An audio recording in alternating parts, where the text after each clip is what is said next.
So as I told I will be taking up this class of economic survey through newspapers. ठीक है, जितने भी newspaper में article आए होंगे I will analyse those articles in front of you because they are all related to economic survey rather than they are from economic survey itself. Okay, लेकिन उससे पहले आपको इकोनॉमिक सर्वे का बेसिक्स जानना जरूरी है। इकोनॉमिक सर्वे क्या होता है? ये एक फाइनेंशियल डॉक्यूमेंट है जो कौन प्रिपेयर करता है? It is prepared by office of chief economic adviser.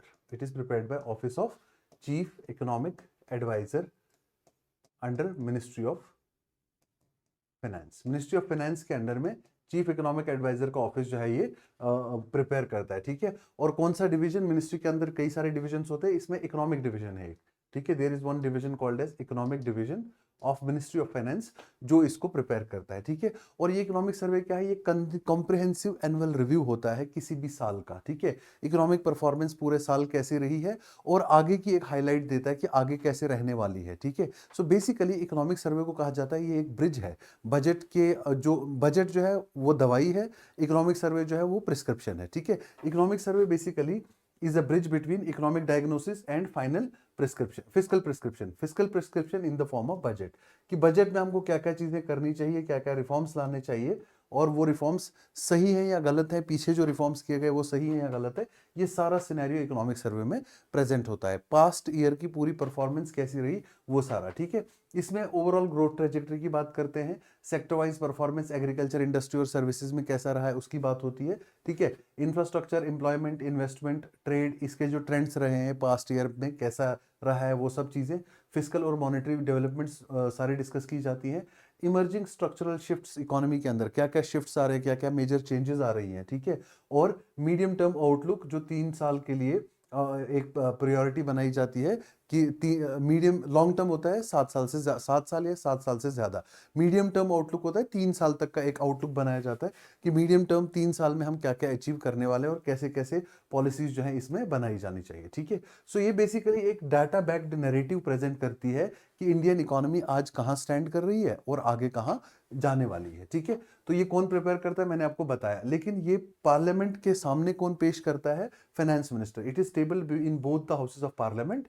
Okay, और इट इज पहले क्या होता था कि ये बजट के साथ ही आती थी, अब जो है ये 1 डे बिफोर द बजट, जैसे 29 ऑफ जनवरी को इसको पार्लियामेंट में टेबल किया गया, अब 1 फरवरी को बजट आने वाला है। ठीक है, उसके बाद पहले ये 2 वॉल्यूम्स में पब्लिश होती थी, लेकिन अब पिछले 2 से 3 साल से सिंगल वॉल्यूम में ही आ रही है। ठीक है, और ये बेसिकली एक एनालिटिकल बेस है कि सारे बजटरी प्रपोजल जो होने वाले हैं उनके लिए। ठीक है, अब इसमें क्या क्या हाईलाइट किया गया? सबसे पहले इकोनॉमिक सर्वे कहती है कि वर्ल्ड लेवल पे जो है वो अनसर्टेनिटी रहने वाली है। वर्ल्ड जो है इस समय कई सारे ट्रबल से गुजर रहा है, लेकिन उसके बावजूद इंडिया का जो इकोनॉमिक सिस्टम है वो पॉजिटिव, उसमें कुछ पॉजिटिविटीज है। ठीक है, क्या क्या पॉजिटिविटीज है? सबसे पहले इकोनॉमिक सर्वे क्या कहता है कि ग्रोथ जो है हमारी फाइनेंशियल ईयर 2027 के लिए, मींस 2026-27 के लिए ग्रोथ कितना रहने वाला है?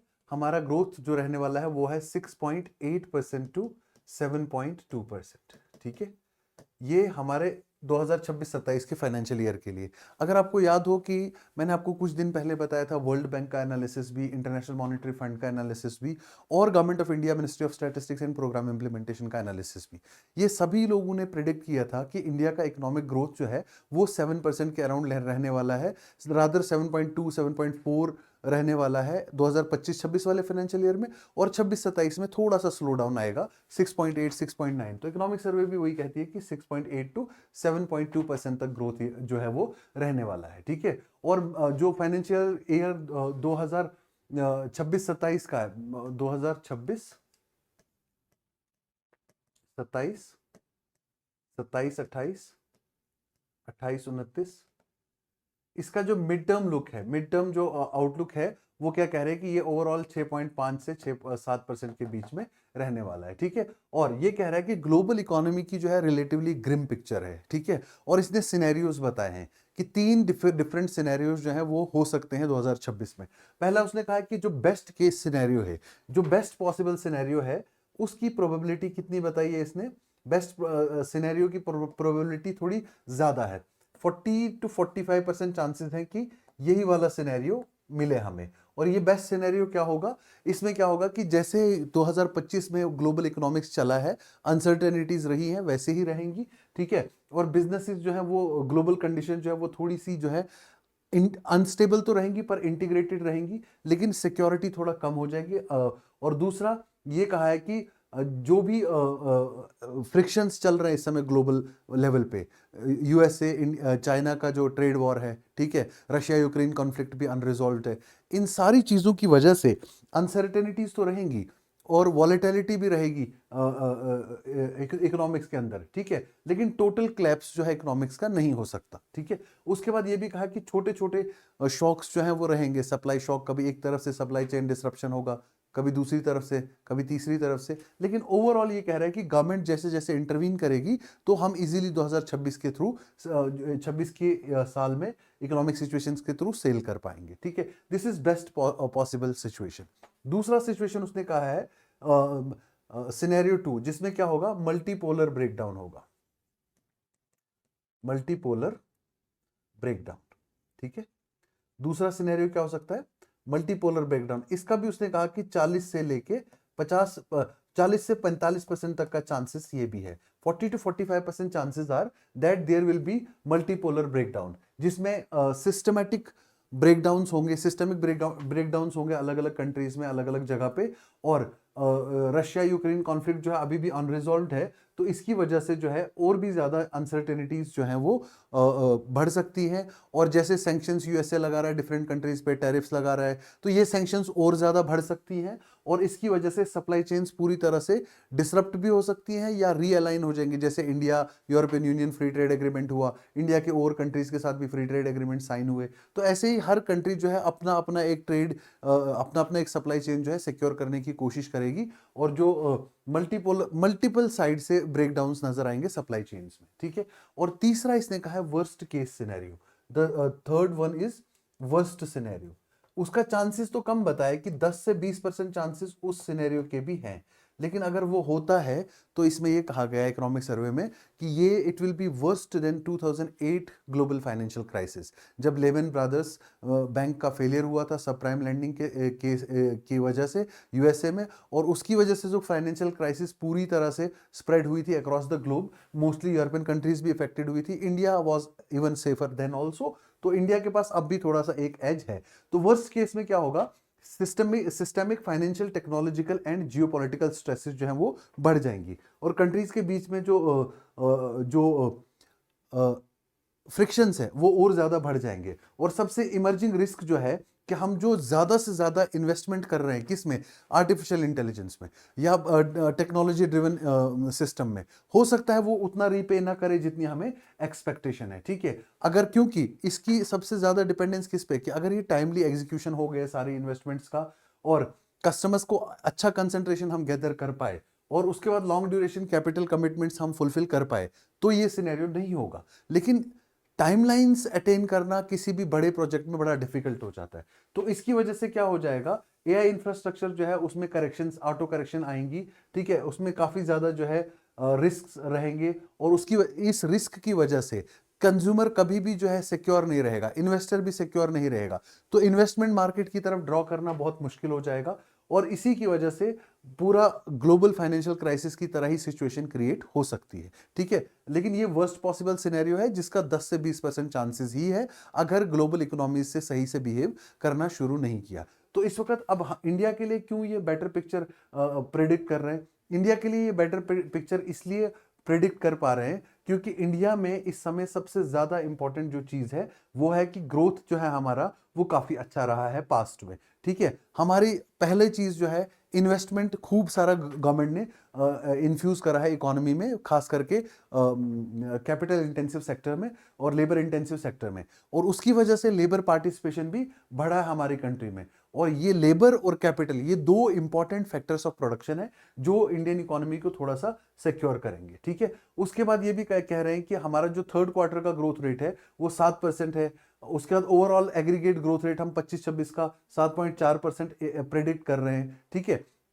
तो ये सारी चीज़ों की वजह से जो है हमारा काफ़ी अच्छा स्टेबिलिटी रहने वाला है, ठीक है। उसके बाद गवर्नमेंट ने कुछ रिफॉर्म्स किए, जैसे कुछ रिफॉर्म्स इसमें मेंशन किए हैं कि मैन्युफैक्चरिंग से लेकर जो गवर्नमेंट ने इनिशिएटिव स्टार्ट किए, जैसे प्रोडक्शन लिंक्ड इंसेंटिव स्कीम हो गया, rationalisation of goods and services tax हो गया, एमएसएमईज के लिए बूस्ट हो गया। जब अभी सबसे ज़्यादा दिक्कत हो रही थी एक्सपोर्ट करने में यूएसए की तरफ, तो उस वक्त extension of the credit line, ठीक है, जो क्रेडिट रीपेमेंट एक्सटेंशन फैसिलिटी, ये सारी चीज़ों की वजह से और इनकम टैक्स रिफॉर्म्स की वजह से तो इंडिया में थोड़ी बहुत स्टेबिलिटी हम मेंटेन कर पाए, हम बैलेंस कर पाए, ठीक है। और उसके बाद हमने लेबर लॉज इंट्रोड्यूस किए, जिसकी वजह से फिर फॉर्मलाइजेशन धीरे धीरे होना शुरू हो गया, ठीक है। टैक्स एडमिनिस्ट्रेशन में कंसिस्टेंटली हमारा इंप्रूवमेंट आया है, ठीक है। तो ये सारी चीज़ों की वजह से, ठीक है, एक हमने खूब सारा कैपिटल इन्फ्यूजन किया इकोनॉमिक्स में, कैपिटल खास करके investment, capital formation.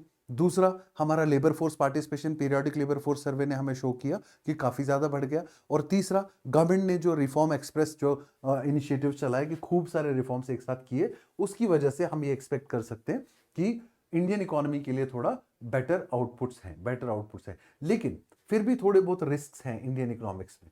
Indian economics के लिए रिस्क क्या है? रिस्क सबसे बड़ा ये है कि हमारे पास जो है अगर ये बेस्ट सिनेरियो हो, वर्स्ट सिनेरियो हो या मीडियम वाला सिनेरियो तीनों में से कोई भी हो 2026 में, थोड़ा सा हमारे लिए रिस्क है कैपिटल आउटफ्लोज का। जैसे हमारे इस वक्त भी कैपिटल आउटफ्लोज जो है वो निकल रहे हैं। उससे क्या हो रहा है? रुपी का डेप्रिसिएशन कंसिस्टेंटली हो रहा है। तो रुपी डेप्रिसिएशन एंड कैपिटल आउटफ्लोज, ये एक बड़ा रिस्क हमारे लिए अभी भी बना रहेगा। क्यों? Because of the investors confidence in Indian economy. तो उसके लिए हमारे पास सजेशन क्या है? हमको जो है सफिशिएंट इन्वेस्टर के लिए सफिशिएंट इंटरेस्ट जनरेट करना है, उसके लिए कंड्यूसिवनेस, ईज ऑफ डूइंग बिजनेस बढ़ाना है, और उसको एक सेफ एनवायरनमेंट प्रोवाइड करना है कंट्री के अंदर, ताकि वो करेंसी की सेफ्टी इतनी इंश्योर करनी है ताकि उसको इंडिया में इन्वेस्ट करने में कॉन्फिडेंस रहे और कैपिटल आउटफ्लो ना हो। ठीक हो गया ये? दूसरा article, the second article, survey calls for relaxing fiscal responsibility and budget management act for centre, but says state finances are worsening. State के फाइनेंसेस क्यों वर्सन हो रहे हैं ये भी मैं बताऊंगा आपको, लेकिन क्यों सर्वे कह रही है कि फिस्कल रिस्पॉन्सिबिलिटी और बजट मैनेजमेंट एक्ट में थोड़ा सा रिलैक्सेशन अभी भी चाहिए।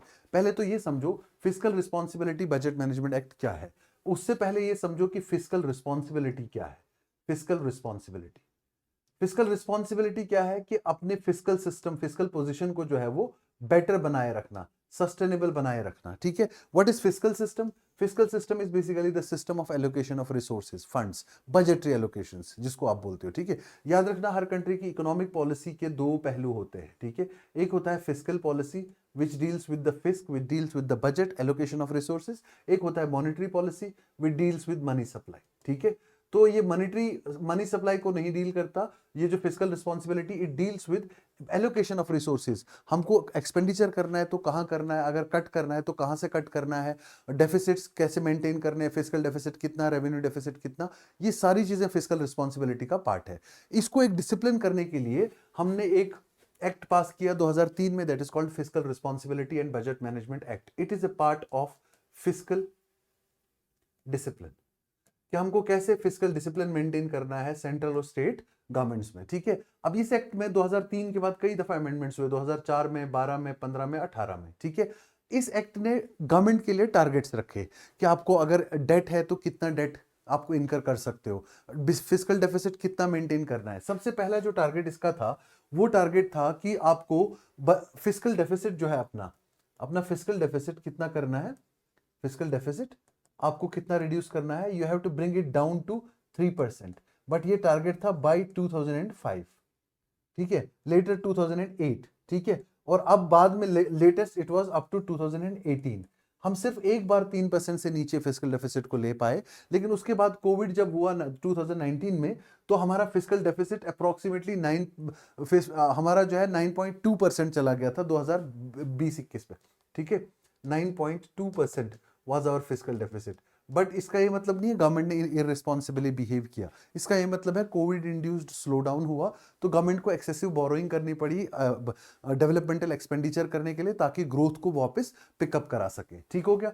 तो उसके बाद दूसरा टारगेट, जैसे इसका डेट से रिलेटेड टारगेट है गवर्नमेंट डेट जो हो सकता है वो कितना हो सकता है एग्रीगेट, सेंटर का भी और स्टेट्स का भी, इंटरस्टेट डेट नहीं, सिर्फ सेंटर का डेट स्टेट्स का डेट मिला के कितना हो सकता है 60% ऑफ द जीडीपी, और सेंट्रल गवर्नमेंट अलोन कितना हो सकता है 40% बाय फाइनेंशियल ईयर 2024 एंड 25। लेकिन ये वाले टारगेट्स थोड़े से चेंज किए गए थे 2018 के अमेंडमेंट में, ये चेंज्ड टारगेट्स है, ठीक है। जब हमारे पास FRBM fiscal responsibility and budget management act कह रहा था कि आपको 3% तक अपना फिजिकल डेफिसिट लाना है, उस टाइम पे जब हमारा बिकॉज ऑफ कोविड ये 9.2% चला गया, तो गवर्नमेंट ने कहा कि हम आएंगे फिजिकल डेफिसिट में एफआरबीएम के टारगेट पे ही, लेकिन फेज्ड मैनर में। लेकिन सबसे पहला प्रॉमिस ये किया फाइनेंस मिनिस्ट्री ने उस टाइम पे कि हम कम से कम 5 साल में हाफ कर देंगे, हाफ किसका 9.2 का, ठीक है। और ये टारगेट बड़ी ही कॉन्फिडेंटली हमने ये अचीव भी कर लिया, ठीक है। अचीव भी कर लिया क्यों? क्योंकि अगर पिछले साल का देखोगे फिजिकल डेफिसिट था 4.4%, ठीक है, which is actually reduced basically, जितना उन्होंने कहा था उससे भी ज्यादा, ठीक है, 5 साल से ज्यादा, ठीक है। अब उसके बाद अगर आप देखोगे नेक्स्ट कि फ्लेक्सिबिलिटी एफआरबीएम में क्यों चाहिए, आप रिजिडली पुश नहीं कर सकते गवर्नमेंट को कि 3% फिजिकल डेफिसिट पे ही आपको आना है, क्योंकि उसके लिए फिर गवर्नमेंट को कैपिटल एक्सपेंडिचर भी कम करना पड़ेगा, और कैपिटल एक्सपेंडिचर इस समय सबसे ज्यादा जरूरत है, क्योंकि capital expenditure creates investment, investment creates further production creates further employment, okay. तो ये एक विशियस वर्चुअस साइकिल जनरेट करता है इकोनॉमी में, तो आप वो कैपिटल एक्सपेंडिचर कम नहीं कर सकते। रेवेन्यू एक्सपेंडिचर पे गवर्नमेंट ने आगे ही पहले से ही बहुत ज्यादा कर्टेलमेंट कर रखी है, ठीक है। लेकिन on the other side states खूब सारा रेवेन्यू एक्सपेंडिचर कर रही है, मोस्टली फ्रीबीज जो देते हैं इलेक्शन के टाइम पे, या ओल्ड पेंशन स्कीम में भी जैसे रिवर्ट कर रहे हैं, अलग अलग पेंशन स्कीम्स, अलग अलग स्पेशलाइज स्कीम्स स्टेट्स की हैं। उसकी वजह से क्या हो रहा है कि मैक्सिमम स्टेट्स के फाइनेंसेस जो है वो डिटीरियोरेट हो रहे हैं, क्योंकि जब आप एक्सपेंडिचर करते हैं आपके पास दो किस्म के ऑप्शंस होते हैं, या तो आप रेवेन्यू एक्सपेंडिचर करो, वो एक्सपेंडिचर जिसका कोई रिटर्न नहीं है, आउटपुट नहीं है और कोई एसेट भी जनरेट नहीं होता, और या आप कैपिटल एक्सपेंडिचर करो, वो एक्सपेंडिचर जिससे कोई एसेट जनरेट हो या आपकी कोई लायबिलिटी कम हो, आपका कोई लोन है उसका रिपेमेंट कर रहे हो, प्रिंसिपल अमाउंट रीपे कर रहे हो उसका, तो that is basically a sort of capital expenditure, क्योंकि उससे आपकी लायबिलिटी कम हो रही है, ठीक है। तो कैपिटल एक्सपेंडिचर करना जरूरी है गवर्नमेंट के लिए, इसलिए हमको फ्लेक्सिबिलिटी चाहिए। अभी हम fiscal responsibility budget management act वाले टारगेट पे नहीं आ सकते, हमको थोड़ा सा फ्लेक्सिबिलिटी चाहिए। यही इकोनॉमिक सर्वे ने भी कहा कि हाँ, इसके ऊपर फ्लेक्सिबिलिटी अभी भी हम अफोर्ड कर सकते हैं, और हम थोड़ा डिले कर सकते हैं टारगेट, क्योंकि पहले भी तो कई दफा ये डिले हो चुका है। जब टारगेट हमने 2003 में फिक्स किया अब तक अचीव नहीं होगा, तो 2-4 साल और फ्लेक्सिबिलिटी अगर देंगे इतनी अनसर्टेनिटीज में, तो ये एक बेटर पार्ट रहेगा, ठीक है। So this is all what has been highlighted in this article about fiscal discipline for center as well as states. लेकिन states के लिए रिकमेंडेशन ये है कि जो आप फ्रीबीज दे रहे हो, जो आप अभी मैं आपको दिखाऊंगा दूसरा आर्टिकल, उस आर्टिकल में भी ये कहा कि जो वुमेन के लिए आप दे रहे हो उससे उनकी टेम्परेरी हेल्थ मेडिकल बाकी नीड्स तो फुलफिल हो रही हैं, लेकिन परमानेंट कोई एसेट जनरेट नहीं हो रहा है जिससे वो फ्यूचर में भी अपनी जो है वो नीड्स फुलफिल करे, या फ्यूचर के लिए भी वो अपनी कोई कैपेबिलिटी ऐसी बन जाए उनकी कि उनकी फ्यूचर नीड्स भी फुलफिल हो जाए, ठीक है। दूसरा इकोनॉमिक सर्वे कह रही है कि मनरेगा को हटाना और वीबीजी रामजी को लाना ये एक सही डिसीजन था, ठीक है। ये क्यों सही डिसीजन था? क्योंकि उन्होंने कहा कि इसमें डीप स्ट्रक्चरल फ्लॉज थे। इकोनॉमिक सर्वे कह रही है कि there were deep structural flaws, ठीक है। अब स्ट्रक्चरल फ्लॉज क्या क्या थे वो इकोनॉमिक सर्वे ने हाईलाइट किए। हाईलाइट क्या क्या किया उसने स्ट्रक्चरल फ्लॉज? उसने कहा कि अगर आप देखोगे national bank for agriculture and rural development NABARD, ठीक है, नाबार्ड का एक रिपोर्ट आता है, ईयरली रिपोर्ट आता है, ठीक है। उस रिपोर्ट का नाम है rural economic conditions and sentiments survey, rural economic conditions and sentiments survey, ठीक है। Rural economic conditions and sentiment survey क्या कह रही है कि रूरल एरियाज में लोगों की ओवरऑल कंडीशन जो है वो स्ट्रेंथन हो गई है। स्ट्रेंथन कैसे हो गई है? खूब सारा कंजम्पशन एक्सपेंडिचर रूरल एरियाज में लोगों का बढ़ गया है, ठीक है, और इनकम ग्रोथ भी जो है वो काफी ज्यादा बढ़ गई है। लोग खूब सारा इन्वेस्टमेंट भी अलग अलग छोटे छोटे एसेट्स में करने लग गए हैं। इसका ये मतलब नहीं है नरेगा की वजह से हुआ। हाँ, नरेगा ने टेम्परेरीली आपका जो इनकम डिमांड है वो थोड़ा सा फुलफिल किया, लेकिन ये काम करने का मतलब है अगर आप इन्वेस्टमेंट कर रहे हो, कंजम्पशन एक्सपेंडिचर बढ़ा रहे हो, आपका इनकम बढ़ रहा है, इसका मतलब आप नरेगा से हटके नॉन फॉर्म एक्टिविटीज में इंडल्ज हो गए हो, आप कोई और अच्छे जगह पे लेबर का काम कर रहे हो, ठीक है। और फॉर्मल क्रेडिट लोन्स की तरफ भी एक्सेस जो है लोगों का बढ़ गया है। बेटर लोन रिपेमेंट कैपेसिटी भी लोगों की बढ़ गई है, और high satisfaction with rural infrastructure के साथ भी हाई सेटिस्फेक्शन है। ये कौन हाईलाइट कर रहा है? नाबार्ड की जो rural economic conditions and sentiment survey. ठीक है, तो ये इसको देख के हमें पता चल रहा है कि लोगों का मनरेगा पे डिपेंडेंस धीरे धीरे कम होता चला जा रहा था। ठीक है, और ये भी कहा था कि रूरल कंजप्शन जो है वो 17 क्वार्टर जो है हाई है पिछले कंपैरिजन में। ठीक है, एग्रीकल्चर सेक्टर में भी और नॉन एग्रीकल्चर सेक्टर में भी। और ये कंजम्पशन इसलिए बढ़ गया क्योंकि वेजेस एग्रीकल्चर सेक्टर और नॉन एग्रीकल्चर सेक्टर दोनों जगह पे इंप्रूव हो गई, तो इसलिए नरेगा पे लोगों का डिपेंडेंस कम हो गया था, ये इकोनॉमिक सर्वे का कहना है। दूसरा कहना, अगर नरेगा पे, एक सवाल है मेरा, अगर नरेगा पे डिपेंडेंस कम हो गया था तो वीबीजी रामजी लाने की फिर क्यों जरूरत थी? फिर ऑल टुगेदर स्क्रैप ही कर देते, हम ये वाला एक्सपेंडिचर कहीं और कर लेते। मेरे माइंड में ये क्वेश्चन आया। ठीक है, ये इकोनॉमिक सर्वे के उस पे। ठीक है, दूसरा ये कहा कि धीरे धीरे डिमांड जो वेज लोगों की वर्क की डिमांड थी वो कम हो रही थी, क्योंकि पहले अगर आप देखोगे 2020-21 में, इसमें इंस्टेंस दिया कि 2020-21 में करीब करीब 389.09 करोड़ पीडीज जनरेट हुई थी। What is PDs? पीडीज मतलब कितने दिन लगे थे लोगों के काम में, पर्सन डेज। ठीक है, पहले ये मैन डेज होता था, लेकिन फिर फेमिनिस्ट ने कहा why man days, women are also working, so why not person days. ठीक है, तो 389.09 करोड़ पीडीज से आप कहां तक आ गए? 183.77 करोड़ पीडीज। ये कौन से ईयर की बात है? 2025-26 अप टू दिसंबर की बात है, पूरा साल नहीं, अप टू दिसंबर ही ये बात है। ठीक है, तो इसका मतलब यहां से लेके यहां तक जो ये 53% का डिक्लाइन आया पीडीज में। ठीक है, इसका ये मतलब है कि धीरे धीरे डिमांड जो है वो डिक्लाइन हो रही थी। डिमांड क्या हो रही थी? डिक्लाइन हो रही थी। ठीक है, अब जब डिमांड डिक्लाइन हो रही है, इसका वजह क्या है? इसका वजह उन्होंने कहा कि पीरियोडिक लेबर फोर्स सर्वे जब हमने स्टडी किया तो रूरल एरियाज में एम्प्लॉयमेंट बढ़ गया है। ठीक है, रूरल अनएम्प्लॉयमेंट जो है वो कम हो गया। तो जब अनएम्प्लॉयड लोग ही नहीं रहे तो वो क्यों नरेगा में काम ढूंढेंगे? रूरल अनएम्प्लॉयमेंट जो है वो रिड्यूस हो गई। पहले कितनी थी? करीब करीब 3%, 3.3% थी 2020-21 में, 2020-21 में, और अब कितनी हो गई है? 2.5% 2023-24 में। 23-24 में कितना डिक्लाइन होकर रह गया? ये 2.5%। इसका ये मतलब है कि रूरल एरियाज में एम्प्लॉयमेंट बढ़ गया तो लोगों ने नरेगा से शिफ्ट कर लिया। लेकिन जब लोगों ने नरेगा से शिफ्ट कर लिया तो वो तो वीबीजी रामजी से भी शिफ्ट कर लेंगे। तो मेरे को यहाँ पे भी एक डाउट है, एक क्वेश्चन है माइंड में कि फिर वीबीजी रामजी क्यों, जब नरेगा पे ही डिपेंडेंस खत्म हो गया? और दूसरा, पहले आप 100 डेज दे रहे थे तो 125 करने की क्या जरूरत है? जब एम्प्लॉयमेंट बढ़ ही गया, लोग एम्प्लॉयड हो रहे हैं रूरल एरियाज में, तो ये क्यों बढ़ाने की जरूरत पड़ी फिर? ठीक है, उसके बाद ये भी कहा कि कुछ लोग ये भी क्रिटिसाइज करते हैं कि डिमांड इसलिए कम हो गई। हाँ, डिक्लाइन तो हुआ डिमांड में, लेकिन ये इसलिए कम हुई क्योंकि सेंट्रल गवर्नमेंट ने कंसिस्टेंटली इसकी फंडिंग जो है वो कम करती चली गई। कई स्टेट्स की तरफ फंडिंग जो है वो पूरी तरह रोक दी गई, तो लोगों को काम करना जो है वो प्रॉफिटेबल नहीं लगा। उनको लगा कि काम तो करेंगे, पेमेंट्स नहीं मिलेंगी, इसलिए लोगों ने वर्क डिमांड करना ही जो है वो कम कर दिया। दूसरा, डिजिटल जो अटेंडेंस इसमें मैंडेटरी कर दिया, लोगों को वो भी बड़ा बकवास कॉन्सेप्ट लगा, तो उसकी वजह से भी लोगों ने, ये भी एक बैरियर बन गया। ठीक है, और काफी ज्यादा बैरियर्स वर्कर्स के लिए और भी बन गए, टेक्नोलॉजिकल हर्डल्स वगैरह की वजह से, बजट एलोकेशन कम होने की वजह से, इस वजह से भी डिमांड ड्रॉप हो गया। ये भी कहीं पे इकोनॉमिक सर्वे ने मेंशन किया कि ये भी एक रीजन जो है रहा। लेकिन फिर भी जो इसमें स्ट्रक्चरल डेफिशिएंसीज थी, वो क्या डेफिशिएंसीज थी? वो डेफिशिएंसीज ये थी कि भले ही वुमेन का पार्टिसिपेशन बढ़ा इसमें 48% से 58% हो गया 2024-25 में। ठीक है, लेकिन जो वुमेन का पार्टिसिपेशन बढ़ा तो वुमेन का स्टैंडर्ड ऑफ लिविंग इंप्रूव होना चाहिए था, वो इंप्रूव नहीं हुआ। दूसरा ये कहा कि जो एक्सपेंडिचर आप शो कर रहे हो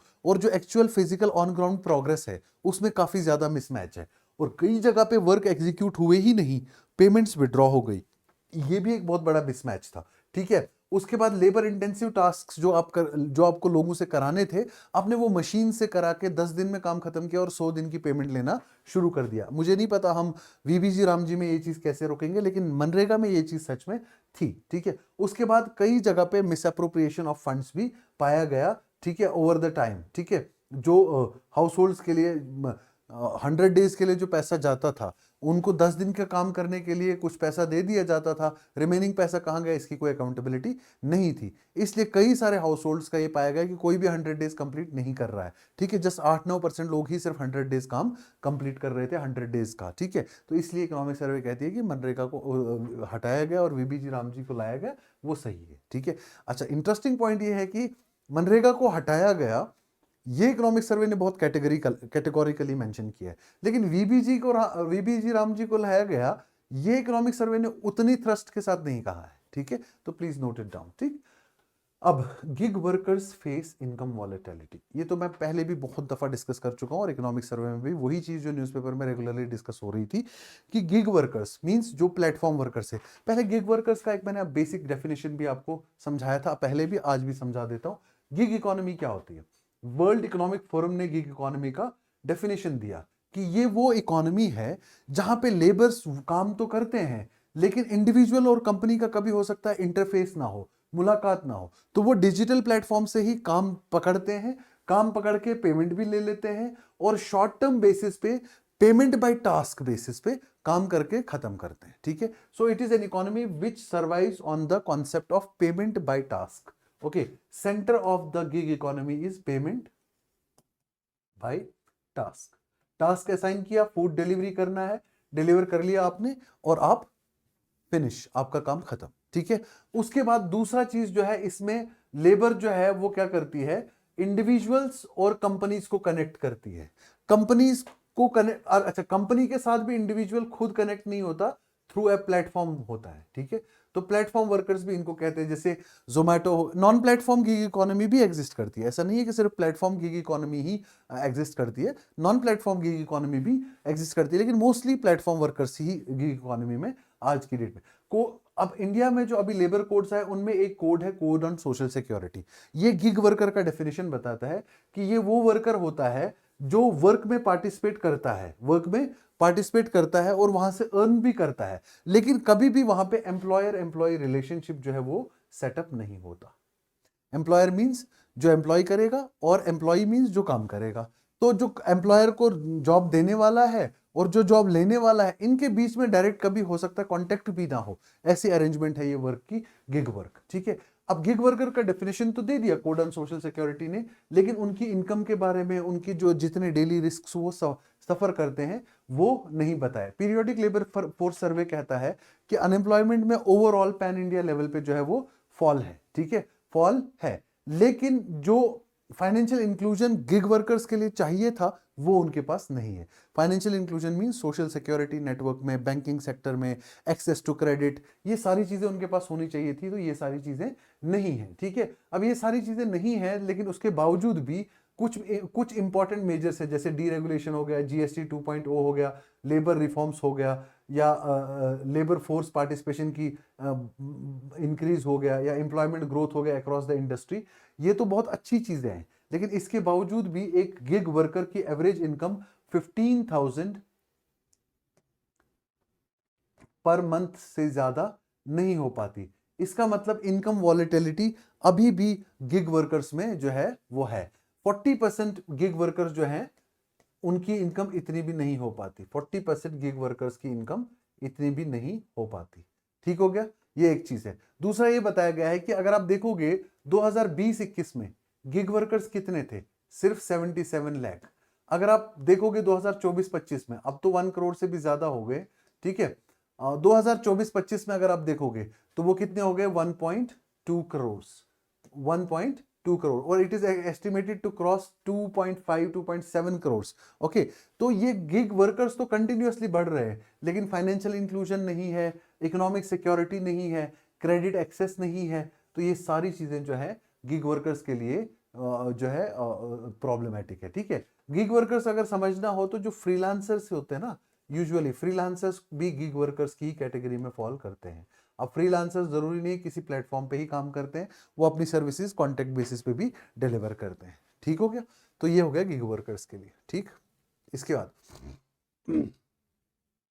economic survey highlights uneven distribution of secondary schools. Economic survey कहता है कि रूरल एरियाज में केवल 17% स्कूल्स जो हैं वो सेकेंडरी एजुकेशन प्रोवाइड कर रहे हैं, ठीक है, in rural areas provide secondary education.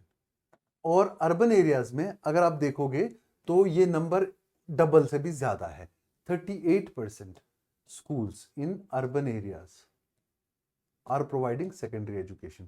तो uneven distribution of secondary schools, ये पहला है। अगर आपको इंटरनेशनलाइज करना है अपनी एजुकेशनल स्टैंडर्ड को, जैसे न्यू एजुकेशनल पॉलिसी ने एनविसेज किया कि हम जो है अपना न्यू एजुकेशन पॉलिसी ऑफ 2020 ये चाहती है कि हम इंटरनेशनल लेवल का एजुकेशन का स्टैंडर्ड जो है वो एस्टैब्लिश करें, ठीक है, लेकिन हम एस्टैब्लिश नहीं कर पाते क्योंकि पहले तो स्कूल्स ही है ऐसे जहां पे हायर एजुकेशन नहीं है, ठीक है। उसके बाद ड्रॉप आउट्स, इकोनॉमिक सर्वे ने 2 मेन ड्रॉप आउट के रीजन नोटिस किए, drop out for male children and drop out for female children, ठीक है, मेल स्टूडेंट्स और फीमेल स्टूडेंट्स। मेल स्टूडेंट्स में ड्रॉप आउट का मेन कॉज क्या है? मेल स्टूडेंट्स में ड्रॉप आउट का मेन कॉज यह है कि वो जो घर की इनकम है उसको सपोर्ट करना चाहते हैं, ठीक है, अपनी डोमेस्टिक इनकम को जो है थोड़ा सा इंक्रीज करना चाहते हैं, ठीक है। So they drop out because to supplement household income, to supplement household income.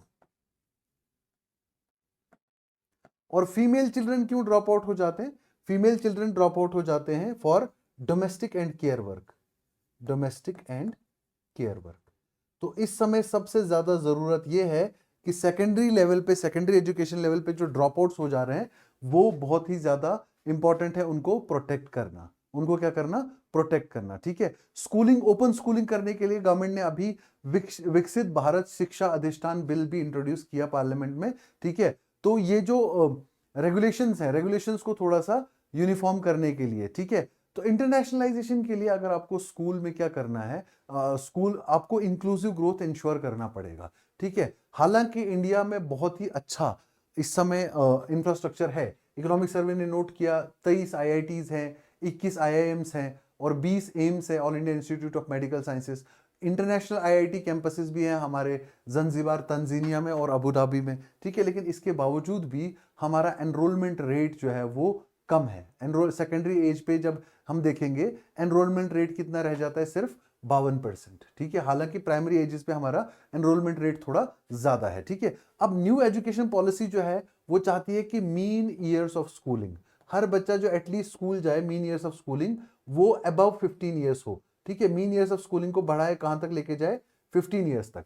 उसके लिए न्यू एजुकेशन पॉलिसी की स्ट्रेटेजी जो है वो 3 साल जो आपका प्री प्राइमरी हो गया, आंगनवाड़ी सेंटर्स वगैरह, ठीक है। उसके बाद 2 साल 3+2, 2 साल हो गए आपके अपने सेकंड और थर्ड क्लास में, ठीक है।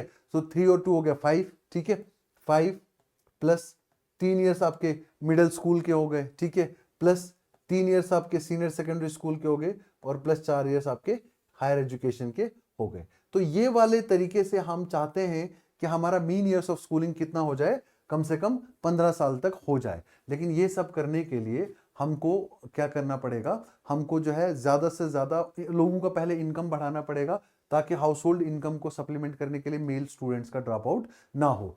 केयर इकोनॉमी में और डोमेस्टिक वर्क में हमको इन्वेस्टमेंट करना पड़ेगा ताकि फीमेल स्टूडेंट्स का ड्रॉप आउट ना हो, ठीक है। 44% ड्रॉप आउट जो होते हैं वो मेल स्टूडेंट्स होते हैं because of domestic house hold को इनकम को सपोर्ट करने के लिए। और 67% बॉयज जो है वो 67% बॉयज जो है साइड करते हैं रीजन कि हमको इनकम के सपोर्ट करने के लिए हाउस होल्ड को स्कूल को छोड़ना पड़ा। 55% गर्ल्स ये रिपोर्ट करती है कि हमको जो है केयर रिस्पॉन्सिबिलिटीज डोमेस्टिक वर्क के लिए स्कूल छोड़ना पड़ा। तो बेटर ये है कि हम मीन ईयर्स ऑफ स्कूलिंग भी बढ़ाएं, लेकिन at the same time skill based education भी इंट्रोड्यूस करें, वोकेशनल एजुकेशन को भी प्रायोरिटी दें। इन सब चीज़ों से हमारा जो जॉब रेडी ह्यूमन रिसोर्स हो जाएगा और जो चिल्ड्रन है वो बेटर एज में जॉब्स अटेन कर पाएंगे और इनकम स्तर जो है वो ओवरऑल बढ़ जाएगा, ठीक है।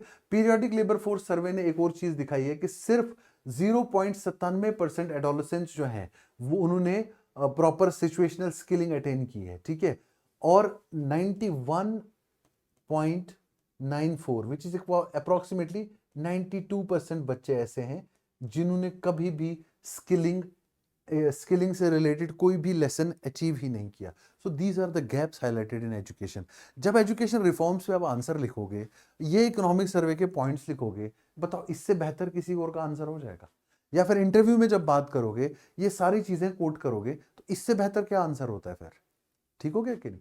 चलो, नेक्स्ट आर्टिकल कहता है कि एग्रीकल्चर ग्रोथ थोड़ा स्लो डाउन हो गया। As service sector, industry sector का अच्छा ग्रोथ है, एग्रीकल्चर सेक्टर का थोड़ा सा ग्रोथ कम हो गया। ठीक है, पास्ट 4 इयर्स का एवरेज ग्रोथ रेट कितना रहा है? 4.4%। ठीक है, और इस बार एग्रीकल्चर का ग्रोथ 25-26 में कितना रहा है? 3.5%।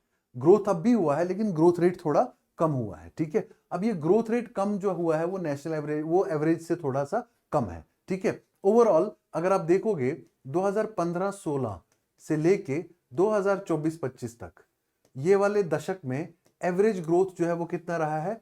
4.45% was the average agriculture growth.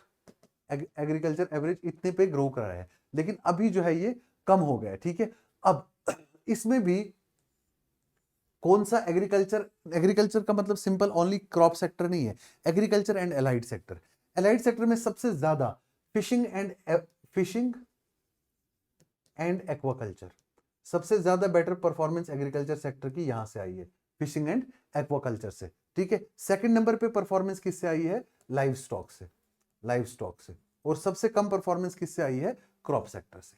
ठीक है, क्रॉप सेक्टर से 3.5%, ओके, और लाइव स्टॉक से 7.1% और एक्वाकल्चर से 8.8% ग्रोथ। ठीक है, कभी कभी arrangement order, ascending order, descending order में प्रीलिम्स में सवाल आते हैं, तो वो इन्हीं चीजों से बनते हैं। ठीक है, अब ये इसका ये मतलब नहीं है कि कंट्री का फूड ग्रेन प्रोडक्शन फॉल कर गया है, स्टडीली वो इंक्रीज हो रहा है, लेकिन इंक्रीज का जो रेट है वो कम हो गया है। ठीक है, वो इंक्रीज का जो रेट है वो थोड़ा कम हो गया है। ठीक है, अब ये रेट जो ग्रोथ है एग्रीकल्चर में, वो सबसे ज्यादा कौन कौन से क्रॉप्स में ग्रोथ विटनेस हो रही है? राइस में ग्रोथ विटनेस हो रही है, व्हीट में ग्रोथ विटनेस हो रही है, मेज में ज्यादा ग्रोथ विटनेस हो रही है, और कोर्स ग्रेन्स में ग्रोथ विटनेस हो रही है। लेकिन ट्रेंड ये है कि पिछले एक दशक से जो एवरेज ग्रोथ रेट था उससे थोड़ा स्लो रहा है एग्रीकल्चर का ग्रोथ इस वाले साल में 2025-26 में।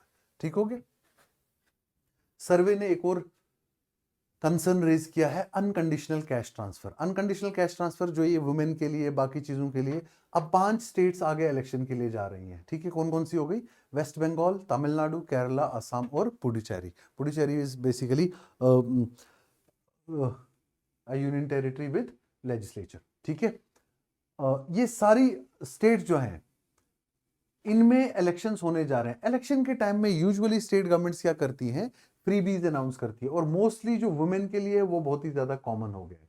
तो वुमेन के लिए फ्रीबीज अनाउंस करने से ज्यादा आप उनकी टेम्पररी मेडिकल नीड्स, टेम्पररी जो उनकी डोमेस्टिक नीड्स है, उनको तो फुलफिल करने के लिए हेल्प कर रहे हो। ठीक है, लेकिन ओवरऑल आप देखो ये कितना अमाउंट ऑफ खर्चा करते हो, अराउंड 1.7 लाख करोड़। 1.7 लाख करोड़ 2025-26 के फिस्कल में आपने ये अनकंडीशनल कैश ट्रांसफर के फॉर्म में ट्रांसफर किया है। ठीक है, अब ये जब अनकंडीशनल कैश ट्रांसफर आपने सिर्फ इतना किया है, अगर आप देखोगे it is basically a 5-fold increase between 2022 and 2025। ठीक है, अब ये सर्वे फर्दर ये कह रही है कि जो स्टेट की जीडीपी है उसका 0.19% से लेके 1.25% तक ऑफ जीडीपी ऑफ स्टेट आप अनकंडीशनल कैश ट्रांसफर में कर रहे हो। ठीक है, लेकिन अगर आप देखोगे टोटल बजट, तो कुछ स्टेट्स का 0.68% है टोटल बजट का, लेकिन कुछ स्टेट्स में ये इतना हाई हो जाता है कि it is basically around 8.26% of total budget.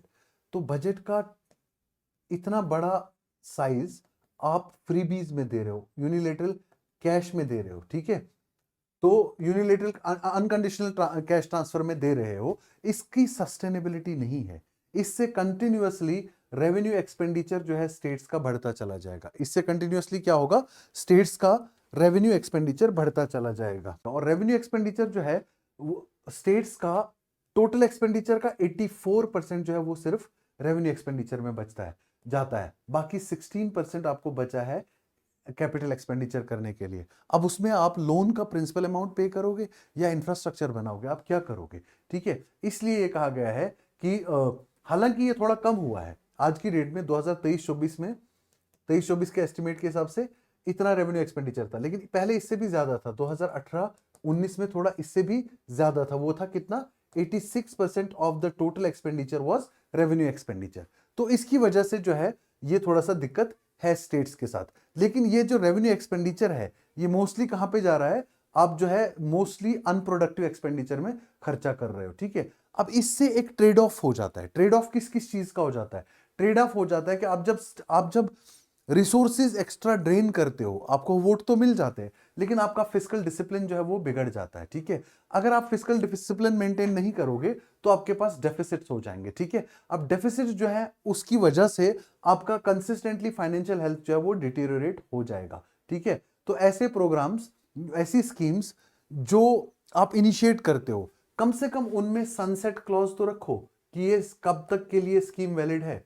आप अनलिमिटेड टाइम के लिए कर देते हो, चाहे आपकी गवर्नमेंट रन कर रही है, अगली गवर्नमेंट जो आएगी उसके ऊपर भी बर्डन हो जाएगा वो, तो ठीक है। तो बेसिकली सनसेट क्लॉज भी इन स्कीम्स में नहीं होते, एक ये भी दिक्कत है। और दूसरा, आप टेम्परेरी नीड्स फुलफिल कर रहे हो लेकिन परमानेंट उसका कोई ट्रीटमेंट नहीं कर रहे। परमानेंट ट्रीटमेंट करने के लिए आप पैसा ही नहीं छोड़ रहे रेवेन्यू एक्सपेंडिचर में, 84%, which is too big for states, ठीक है। India's urban story, one of unfinished promises. Urban areas में सबसे ज्यादा प्रॉब्लम क्या है, अर्बन एरियाज में सबसे ज्यादा प्रॉब्लम है लैंड, हाउसिंग और मोबिलिटी की, ठीक है। लैंड अवेलेबल नहीं है, हाउसिंग सस्टेनेबल नहीं है, बहुत ही ज्यादा कंजेस्टेड है, ठीक है। और मोबिलिटी इश्यूज जो है वो भी बहुत ही ज्यादा अनसस्टेनेबल है, ठीक है। उसमें जो रिजल्ट्स हैं वो पोल्यूशन भी है, उसमें जो रिजल्ट्स हैं नॉइज भी है, उसमें जो रिजल्ट्स हैं excessive loss of time in traffic also, ठीक है। अब because of huge density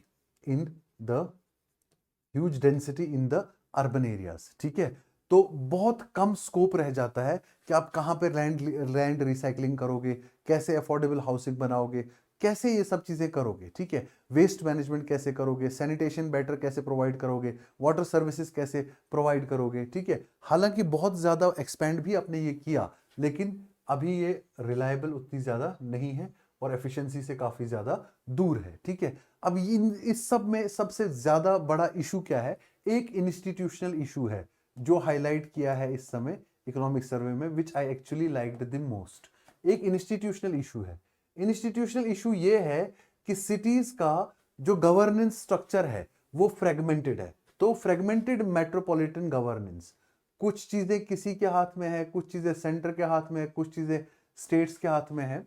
so fragmented metropolitan governance, municipalities, municipal corporation, उनका क्या रोल है, metropolitan governance, fragmented metropolitan governance structure, ये सबसे बड़ा प्रॉब्लम है। म्युनिसिपैलिटीज का क्या रोल है, म्युनिसिपल कॉर्पोरेशंस का क्या रोल है, जो अर्बन लोकल बॉडीज हैं, या हेल्थ केयर में किसका मेन रोल है, डिफेंस में किसका मेन रोल है, आपका मेन जो वाटर या सैनिटेशन से रिलेटेड इश्यूज हैं उसके कौन है, ठीक है। तो आपको चाहिए क्या इस समय, all you need is basically a collective behaviour plus जो ये फ्रेगमेंट्स हैं गवर्नेंस में, इसको आपको ब्रिज करना है, ठीक है। So budget bridges means bridge the gaps of governance and provide ample finances, ठीक है। Then also you provide better planning and finance and better governance that will align to people centric approach, ठीक है। Then only you can turn on the urban story, ठीक है। सर्वे क्या कह रही है कि डिजिटल एडिक्शन और मेंटल हेल्थ बहुत बड़ी प्रॉब्लम्स हैं इस वक्त। डिजिटल एडिक्शन को एक मेजर हेल्थ केयर इशू हम नहीं मान रहे, लेकिन ये एक मेजर हेल्थ केयर इशू मान रहे हैं, ठीक है। और इसकी वजह क्या बताई गई है, इसकी वजह बताई गई है कि हमको साइबर सेफ्टी एजुकेशन जो है वो प्रॉपरली हमको इंक्रीज करनी है, क्योंकि वो अभी सफिशिएंट नहीं है। मेंटर प्रोग्राम्स जो है वो लॉन्च कर रहे हैं, ठीक है। फिजिकल एक्टिविटी इन स्कूल्स को मैंडेटरी करना है, जो कि अभी कम है, ठीक है। और age appropriate digital access policies means किस एज के लिए क्या कंटेंट जो है वो डिजिटल प्लेटफॉर्म्स पे रखना है, कंटेंट रेगुलेशंस जो है वो स्ट्रिक्टली लगाने हैं, purpose based content regulation, educational content हो उसको अनलिमिटेडली एक्सेस फ्री कर दो, लेकिन नॉन एजुकेशनल है या एंटरटेनमेंट वाला कंटेंट है, अगर उसका टाइम पीरियड फिक्स हो 1-2 घंटे ही चलेगा, उसका चलेगा नहीं पूरे दिन में। तो हालांकि ऐसी चीजें, उनके राइट्स जो कंटेंट क्रिएटर्स है उनके राइट्स को भी देखना है, ठीक है, लेकिन ओवरऑल जो है कुछ तो डिजिटल पॉलिसीज को चेंज करना है कि लोगों का डिजिटल एडिक्शन जो है वो थोड़ा सा कम हो जाए। Because of this digital addiction हमारा जो मेंटल हेल्थ डिलीवरी सिस्टम है, सर्वे क्या कह रही है कि हमको अपना टेलीमानस मिशन जो है, telemedicine Telemanas mission through telepathy, हमको ये इंक्रीज करना चाहिए, इसका नेटवर्क इंक्रीज करना चाहिए, ताकि इंडिया के जो यूथ है, जो डेमोग्राफिक डिविडेंड है, उसको प्रोटेक्ट किया जाए और सही से यूज किया जाए, ठीक है। अब इसमें कई कई सारी चीजें जो है डेटा से भी बताई गई है। डेटा से ये बताई गई है कि हमने अपना मैटरनल मोर्टिलिटी रेट उसे तो कम कर दिया है, ठीक है। Maternal mortality rate, number of females dying per 1000 live child births, ठीक है। उसके बाद infant mortality rate, neonatal mortality rate, इन सबको हम कम तो कर पाए हैं, ठीक है, लेकिन फर्दर इनको जो है कंटिन्यू सस्टेन करने के लिए हमको क्या करना पड़ेगा कि हमको जो है बेटर ह्यूमन रिसोर्स बनाने के लिए डिजिटल डी एडिक्शन करना पड़ेगा, अपने छोटे बच्चों से लेके बूढ़ों तक, ठीक है। हाँ, रोमा कुमार जो है क्लिनिकल साइकोलॉजिस्ट है गंगाराम हॉस्पिटल में, वो कह रही है कि पेंडेमिक ने ज्यादा एक्सेलरेट कर दिया, pandemic accelerated, pandemic increased the digital dependence. क्यों? क्योंकि उसने फिजिकल वर्ल्ड से आपको काट दिया, तो आप डिजिटल स्पेस पे डिपेंडेंट हो गए, और जब पेंडेमिक चला भी गया, लेकिन आपके अंदर से ये पेंडेमिक अभी तक नहीं गया, ठीक है। विनय अग्रवाल जो इंडियन मेडिकल एसोसिएशन के फॉर्मर नेशनल प्रेसिडेंट हैं, उन्होंने कहा कि हमको जो है अप्रोप्रिएट एक्सरसाइजेस करनी पड़ेगी, हमको अप्रोप्रिएट जो है स्टेप्स लेने पड़ेंगे ताकि हेल्थ को जो है प्रॉपरली मेंटेन किया जाए। उन्होंने ये कहा कि एक जो थ्रिफ्टी जीन है, ये हमने ओवर द ईयर क्या किया है, इनहेरिट किया है। तो थ्रिफ्टी जीन की इनहेरिटेंस की वजह से हमारी कंट्री में fatty liver, obesity, diabetes etcetera etcetera problem जो है नॉर्मल होती चली जा रही हैं due to lack of exercise, excessive addiction to digital devices etcetera etcetera. What is this thrifty gene? Basically thrifty gene hypothesis जो है वो दिया था जेम्स नील ने 1962 में। जेम्स नील ने कहा था कि ह्यूमन बॉडी के अंदर जो जीन्स होते हैं वो इस तरह से इवॉल्व होते हैं, खास करके जहां food security condition, food scarcity conditions हो, वहां पे जीन्स का एवोल्यूशन ऐसे होता है कि जीन्स में जो फैट स्टोरिंग कैपेसिटी है या कार्ब स्टोरिंग कैपेसिटी है वो बहुत ज्यादा होती है, ठीक है। तो वो थ्रिफ्टी जीन्स इवॉल्व होते गए फ्रॉम आवर एंसेस्टर्स हुआ हंटर्स एंड गैदरर्स, क्योंकि उनमें ज्यादा फैट स्टोरेज की जरूरत होती थी, ठीक है। तो वहां से हम इवॉल्व होते गए और हमने वो इनहेरिट किया है आज तक भी। आज भी ह्यूमंस के अंदर बायोलॉजिकल स्टडीज ये कहती हैं कि यूजुअली वो जीन्स अभी भी पाए जाते हैं जिनमें हाई एफिशिएंसी हो फैट स्टोरेज की। तो ये जो इवॉल्व की, ये जो हमने थ्रिफ्टी जीन्स इनहेरिट किए हैं ओवर द ईयर्स, इसकी वजह से फैटी लीवर, ओबेसिटी, डायबिटीज ये सारी चीजें बढ़ती है। लेकिन जो डिजिटल एडिक्शन जो है, इसने इस चीज को फर्दर एग्रीवेट कर दिया, क्योंकि डिजिटल डिवाइसेस जो है हमको जगह छोड़ने नहीं देती। ठीक हो गया, शुक्रिया। आधे आर्टिकल्स मैंने आज के न्यूज़पेपर के इकोनॉमिक सर्वे से ही जितने हैं वो डिस्कस किए, ठीक है। कल मैं इसका दूसरा पार्ट लेके आऊंगा और पूरा डिस्कशन करूंगा कल के न्यूज़पेपर के साथ भी, ठीक है। Thank you so much for joining me today.